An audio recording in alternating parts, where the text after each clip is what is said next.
Welcome to a special year-end edition of Project 250. In this episode, we're counting down the 10 most newsworthy stories from the year 1775, as determined by our panel of experts. Before we begin, it's important to mention that this list is based solely on one person's opinion and isn't meant to be a scientific or objective ranking.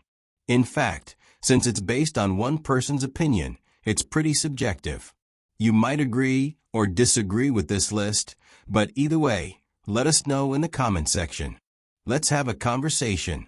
Also, since we've already covered these events in earlier episodes, we won't rehash them here, at least not in detail. If you need a refresher, you can always check out the original episodes, which are included below. With that being said, let's get started and count down the top 10 news stories of 1775. I think we can all agree that 1775 easily ranks as one of the most consequential and memorable years in history. At the start, few people could have foreseen the profound changes the year would bring. An uneasy peace prevailed between Great Britain and its North American colonies, even as rising tensions simmered just below the surface. As the year progressed, those tensions erupted into violent conflict, with rebellious colonists facing off against the king's troops. By year's end, the prospect of separation, which had seemed inconceivable back in January, was now openly discussed. The fundamental question, both then and now, is, how did this happen? If 1775 was truly the year when the Great Change occurred, and this seems undeniable, we need to understand what happened during that most crucial year. So, without further delay, let's begin. Number 10. The Gunpowder Incident. Our countdown begins in Williamsburg, Virginia, where on the morning of April 21st, 1775, Governor Lord Dunmore ordered the removal of gunpowder from the public powder magazine, transferring it to the HMS Magdalen. This action enraged local colonists, who viewed Dunmore's removal of the powder as an attempt to disarm them, and therefore a direct threat to their rights and liberties. Furious that Dunmore had acted without consulting the assembly, a large crowd gathered in front of the governor's palace and threatened violence if the powder was not returned. Fortunately, Peyton Randolph and other community leaders arranged a compromise that kept the peace and returned the gunpowder to the colonists' control.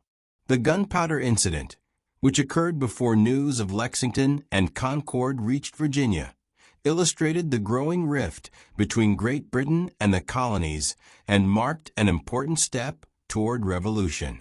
This episode significantly weakened royal authority in Virginia, signaling the beginning of the end for British rule in the colony.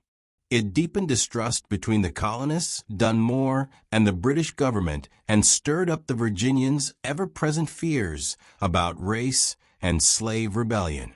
Dunmore claimed he seized the powder to prevent it from falling into the hands of slaves, but many suspected he had a more sinister motive: to weaken the patriot movement by provoking a slave rebellion that the colonists would be forced to suppress, while limiting their ability to do so.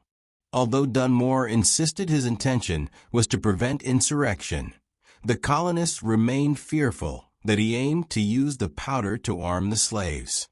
By June, fearing for his safety, Dunmore fled the capital and took refuge aboard the warship Foy, effectively ending royal rule in the colony. Finally, the Gunpowder Incident marked one of the earliest instances of open and direct defiance against the king's authority. That's why it ranks at number 10 on our countdown. Number 9. Washington takes command. George Washington's appointment as Commander-in-Chief. He was appointed on June 15th, but didn't formally take command until July 3rd, proved pivotal to the Patriot movement. Washington's appointment marked the first step toward establishing an organized, disciplined, and professional military force capable of confronting the British Army. It also signaled an end to the disorganized local militia force then assembled at Cambridge.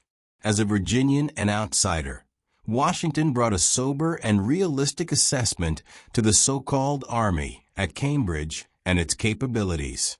During his first 6 months in command and beyond, Washington devoted much of his time to imposing order, discipline, and basic sanitation on the unruly New Englanders. More than once, Washington lamented that, had he known what he was getting into, he would never have accepted command. At the time, many Americans regarded the idea of a professional standing army as anathema to Republican ideals. Standing armies were widely regarded as the tools of autocrats like Catherine the Great, who used them to crush opposition, as evidenced by the recent Pugachev rebellion in Russia. Many believed it was better to rely on local militia, convinced they could fight as effectively as professional troops, as demonstrated at Bunker Hill. Despite such idealism, in reality, local militia stood no chance against trained regulars, a fact that Washington himself understood. The solution to this apparent contradiction was Washington himself. Americans would tolerate the creation of a professional army only if it was led by someone who truly embodied the ideals of the Revolution. Washington was the only one who could be entrusted with that much power and responsibility. Washington's appointment also marked the beginning of his rise to prominence. Before this, Washington was a relatively unknown planter and farmer from Virginia. As he stepped into a larger role, Washington became the Revolution's greatest hero and in many ways its embodiment. Washington's striking physical presence, he stood well over 6 feet tall, at a time when the average adult male was only about 5'8", increased his stature as a leader. The fact that Washington was a Virginian also mattered, as Virginia's support was essential to the patriot cause. Washington was a natural-born leader of men. His quiet, reserved demeanor projected an authority and self-confidence that inspired those around him. These qualities made Washington the indispensable man. Washington possessed an almost superhuman ability to hold the army together through sheer force of will. Washington could and did lose battle after battle. Yet as long as the army survived and stayed together, the Revolution endured. The man who made that possible was George Washington. That earns Washington's appointment the number 9 position on our countdown. Number 8. Leslie's Retreat. On Sunday, February 26, 1775, British soldiers under Lieutenant Colonel Alexander Leslie descended upon the town of Salem, Massachusetts, in search of contraband artillery rumored to be hidden there. However, Leslie's men met with resistance from local militia and townspeople. After some tense moments and a brief scuffle, Leslie found the cannon had already been removed. Leslie and his men then returned to Boston, having technically completed the mission, but accomplishing little beside trading insults with the locals.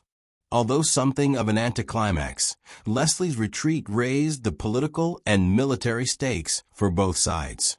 At the time, many speculated that if Leslie had not backed down, the American Revolution might have started 7 weeks earlier than it did.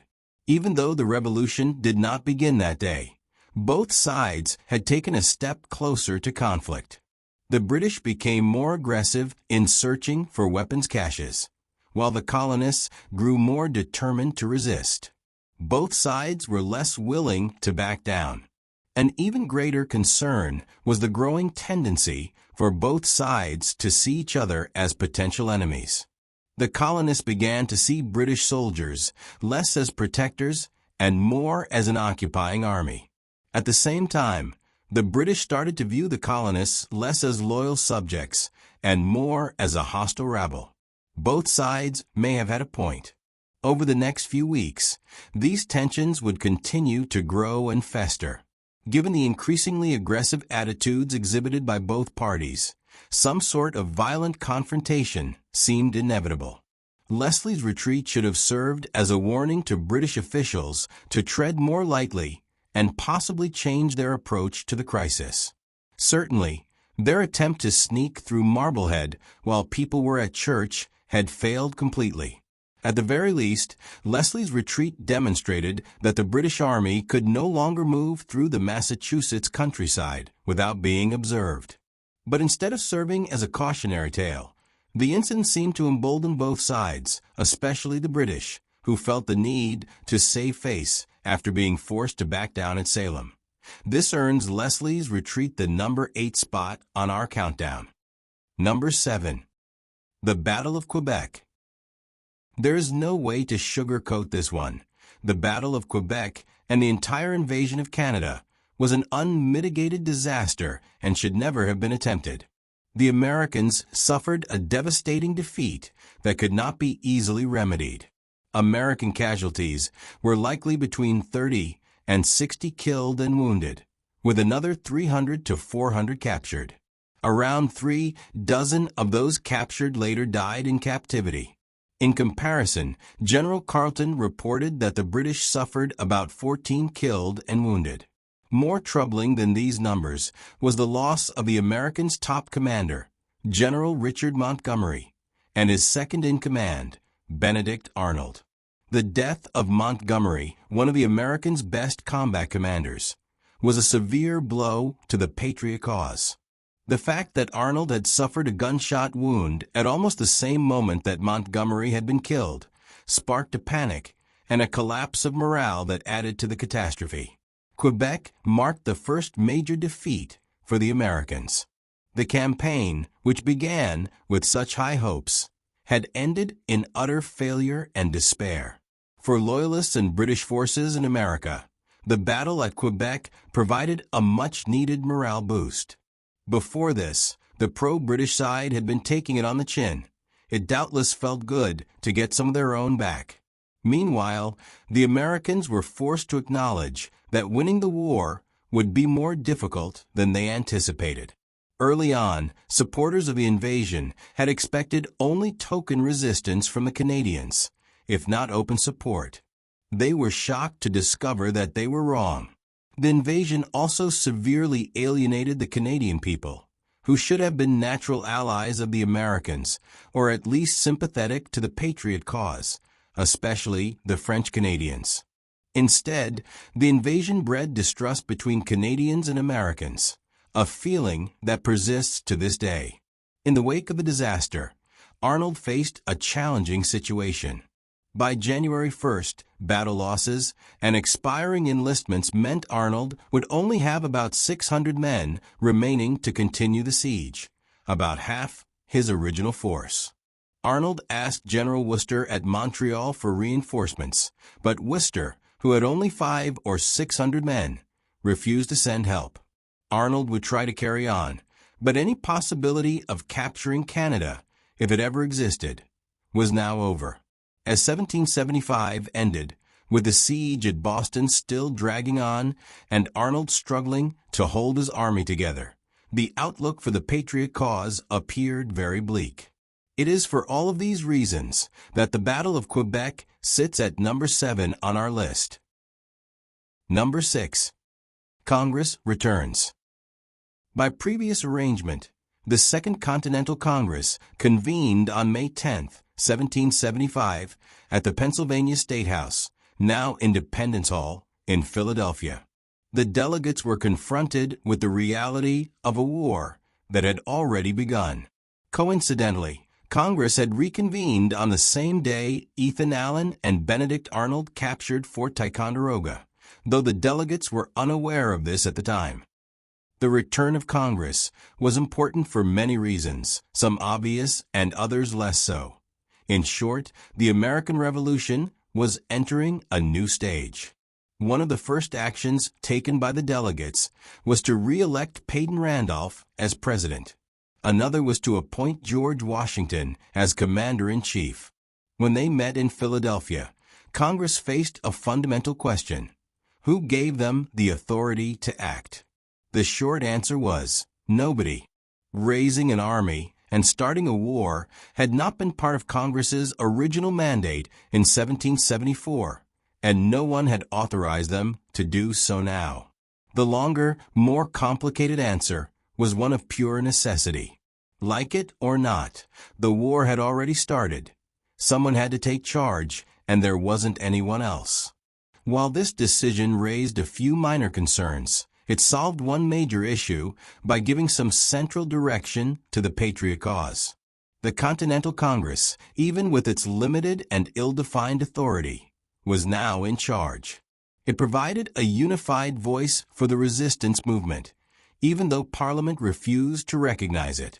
While not every colony was equally committed or had the same goals, all the colonies were now involved, not just Massachusetts. There was now, perhaps for the first time, a sense of shared purpose. It is for that reason, as much as any other, that the return of Congress ranks at number 6 on our countdown. Number 5. Liberty or Death. On March 23, 1775, at the Second Virginia Convention, Patrick Henry, in a brilliant bit of political theater, delivered one of the most famous and revered speeches in American history. Widely known as the Liberty or Death speech, Henry drew upon his exceptional rhetorical skills to offer up a speech for the ages, one that truly ranks alongside such classics as Lincoln's Gettysburg Address and Martin Luther King's I Have a Dream, in its cultural and social impact. Henry spoke in support of a bill to establish an independent militia system in response to what he and his colleagues viewed as the oppressive and illegal actions of Virginia's governor, Lord Dunmore. Henry urged the delegates not to be taken in by the false hope of fair treatment from the British government. The colonists had been petitioning and pleading with Britain for over a decade to recognize their rights as Englishmen. Henry argued that the time for discussion and negotiation had passed. The colonists had no choice but to fight, as Henry declared that the war had already begun.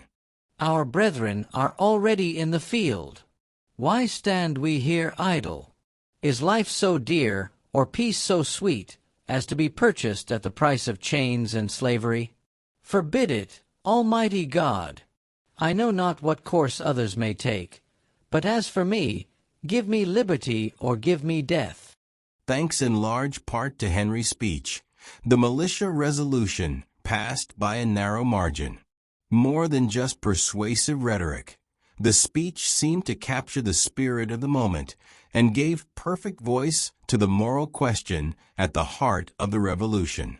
Liberty or death not only established Patrick Henry as one of the finest orators of his time, but also positioned him as a leader of the rebellion in Virginia, and even more than that, it immortalized him for all time. And that is why it ranks at number 5 on our countdown. Number 4. Lord Dunmore's Proclamation. One of the most controversial measures of the entire war, Lord Dunmore's Proclamation was issued on November 7th. 1775. In his proclamation, Virginia's royal governor, Lord Dunmore, declared Virginia to be in a state of rebellion and imposed martial law. Further, the proclamation required all males capable of bearing arms to rally to the king's standard or be regarded as traitors and subject to severe penalties, including death. Most notably, Dunmore's proclamation promised freedom to any slave or indentured servant owned by American rebels who was willing to fight for the British Army. These runaways would be organized into a military unit, which Dunmore designated as the Ethiopian Brigade. It is difficult to imagine a policy more certain to spark outrage among white Virginians than Lord Dunmore's proclamation. From the Virginians' perspective, it demonstrated the lengths to which the British, or at least Lord Dunmore, were willing to go to crush the rebellion. This was, in essence, a classic carrot-and-stick tactic, intended to intimidate and chastise the colonists and bring them back into the imperial fold. The message was clear: end the rebellion or risk losing your slaves. However, it had the opposite effect. Instead of making the colonists submit, if anything, the proclamation drove them further toward rebellion. It tapped into Virginians' ever-present racial anxieties, which were already in an agitated state due to Dunmore's seizure of the gunpowder from the armory. In the wake of Lord Dunmore's proclamation, many white Virginians became even more convinced that Dunmore intended to incite a racial war. Dunmore said as much when he issued the proclamation. Even many Loyalists were alarmed and began to question if they had chosen the wrong side. That places Lord Dunmore's proclamation squarely at number 4 on our countdown. Number 3. The Fall of Ticonderoga. On May 10, 1775, Captain William Delaplace, commander of Fort Ticonderoga, surrendered to either Ethan Allen or Benedict Arnold, depending on whose account one chooses to believe. Both men claimed credit for it, and both spent the rest of their lives arguing about it. A largely bloodless victory, the affair lasted less than 10 minutes, and made instant heroes of both Allen and Arnold. The fact that the fort had been captured so effortlessly, almost literally, without a shot being fired, gave Allen's men a false sense of security and an overconfidence in their martial abilities. In truth, they had been lucky. The Green Mountain Boys, much like the Massachusetts militiamen, were little more than an armed mob, as Benedict Arnold discovered when he tried to prevent them from looting the British commander's rum supply. And like the Massachusetts militia, their success at Ticonderoga bred within Allen's men the mistaken belief that Britain could be easily defeated. The capture of Ticonderoga brought practical benefits, most notably the acquisition of much-needed artillery and other supplies for the Patriot forces besieging Boston. Additionally, the fort's fall also disrupted British communication and supply lines between Quebec, Boston, and later New York. Finally, the fall of Ticonderoga also sparked a war of words between Benedict Arnold and Ethan Allen over who most deserved credit for the fort's capture. This dispute was never fully resolved. It set a precedent for contentious behavior for both men, especially for Arnold, whose glory-seeking and combative nature eventually led to his downfall. That's why the fall of Ticonderoga ranks at number 3 on our countdown. Number 2. The Battle of Bunker Hill. The Battle of Bunker Hill took place on June 17, 1775, and was an unmitigated bloodbath. During the battle, the colonists inflicted staggering losses on the British Army, which suffered 1,054 casualties, 226 dead, and 828 wounded, including 100 officers. These figures represent the highest number of casualties suffered by the British Army in a single engagement during the entire war. British General Henry Clinton later remarked that a few more such victories would have quickly ended British rule in America. In contrast, American losses, while substantial, were comparatively light and amounted to approximately 450, with 140 killed. Around 30 Americans were captured, 20 of whom later died in custody. Included among those killed at Bunker Hill was Joseph Warren, president of the Massachusetts Provincial Congress. Warren's death and the loss of his leadership and organizational skills was a severe loss for the Patriot cause, one only partially mitigated by the arrival of George Washington. With the possible exception of Samuel Adams, few had done as much to advance the Patriot cause as Joseph Warren. We can only speculate how the Revolution might have unfolded had Warren survived. Also among the dead at Bunker Hill was Major John Pitcairn, the Royal Marine whose actions at Lexington Green had done so much to ignite the conflict. While technically a British victory, the battle demonstrated that colonial militia, when properly led, could hold their own against British regulars at least so long as they did not run out of ammunition. The British, stung by the heavy losses at Bunker Hill, soon changed their tactics in an effort to avoid further frontal assaults.